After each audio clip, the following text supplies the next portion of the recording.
Hey, how's it going, everyone? What is up? Welcome back to the channel and a Mortal Kombat discussion. Now, if you want to hear a big channel update, listen to the end of the video. We'll be changing the channel around a little bit, so stay tuned for that. But today I wanted to talk about Hsu Hao.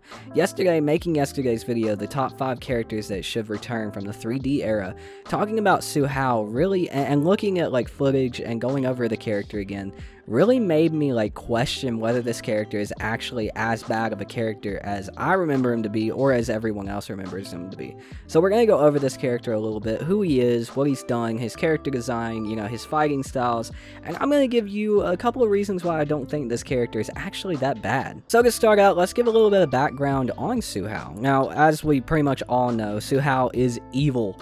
He's a Mongolian grappler, member of the Red Dragon clan. He also infiltrated the Special Forces with the sole purpose of destroying them after he had aided them in destroying the Black Dragon Crown clan, the longtime rivals of the Red Dragon, made up of former members of the Red Dragon. Instead of a heart, Hsu Hao has a pulsating cybernetic implant that also enhances his strength, and he follows orders from his superior, Mavado, with unquestioning obedience. Now, Mavado is another character that we actually probably need to cover on this channel, but overall, I don't see why the Red Dragon hasn't got as much love in the NRS era of, you know, Mortal Kombat, because the Red Dragon overall, they're not that bad. They actually have a decent backstory, especially Hsu Hao. I don't really understand why a lot of people don't like his story. Now, how it played out in the games might not have been that good, but on paper, it sounds pretty decent, at least, with him infiltrating the Special Forces and helping, you know, take down the Black Dragon.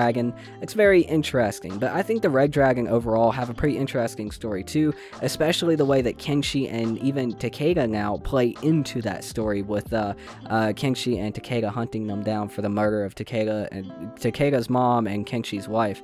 I think that's very interesting. But Hsu Hao, personally, I feel like he's a very interesting character. Let's talk about his design a little bit. Now, the character does look a little goofy, right? I think the goofiest thing about this character is the hat. The hat definitely looks weird. He looks Mongolian, you know, there's no getting around. You can't really say he looks goofy because he's Mongolian, because that's racist.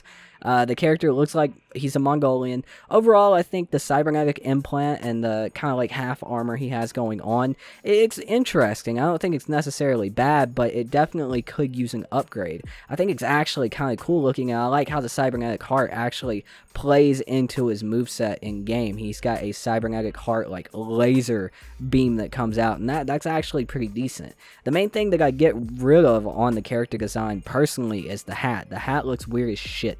I would definitely get rid of the hat. That's goofy as hell. But overall, he kind of just looks like he'd be a part of the Special Forces, except you can obviously tell that he's a bad guy.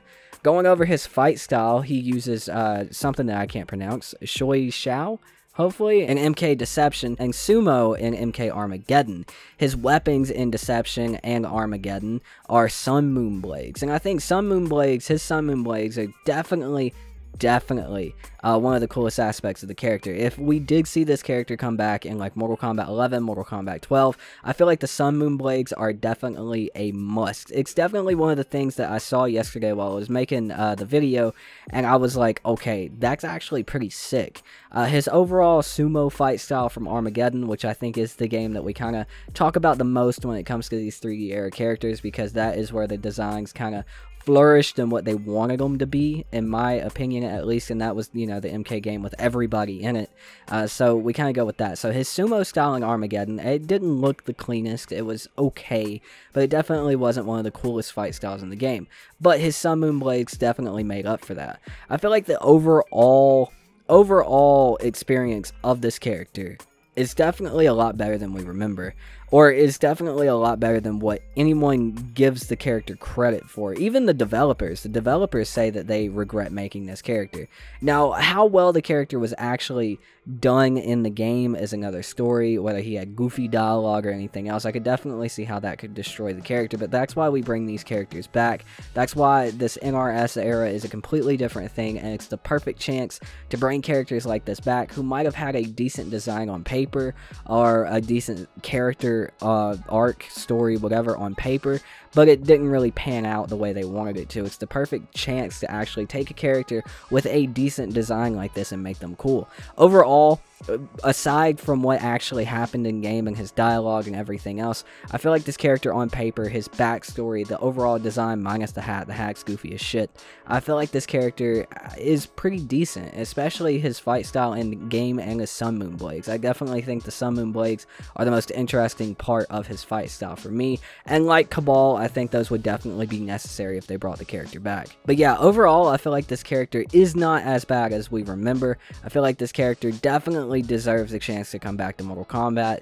I don't know why this character at this point gets so much hate, again, unless it's something to do with his in-game dialogue. I could definitely see that being the reason. I haven't played those games in a while. I probably need to get a little bit of a refresher. It's just, you know, hard to come by a PlayStation 2 in this day and age, so I guess we'll have to see on that. Maybe we'll do a playthrough on stream, but I really feel like this character isn't as bad as we remember. But let me know what you think about Hsu Hao in the comments down below. Do you think he's that bad of a character? I mean, do you think he is as bad of a character as even the devs think he is, to the point where they said that they regret making this character? Let me know in the comments down below. If you do think he's bad, let me know why. If you do like him, let me know why. Let me know your reasons. Did I cover the reasons that you like this character on this in this video? Let me know.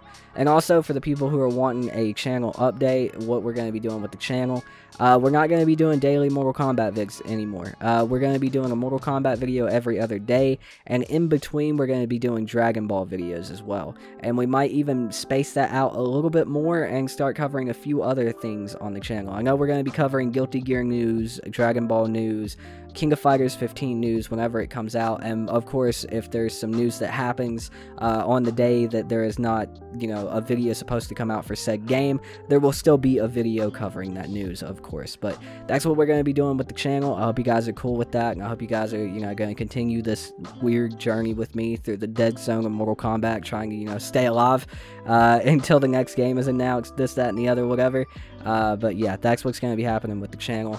I hope you guys enjoyed the video, though. Thank you guys so much for watching. Huge shout out to all my supporters. You guys are fucking awesome. Everybody on Patreon, everybody here on YouTube, thank you guys so much for supporting the channel. But that's going to do it for this video, guys. I hope you guys did enjoy. My name is Tootin. I've been your host, and I'll see you guys next time. Peace out.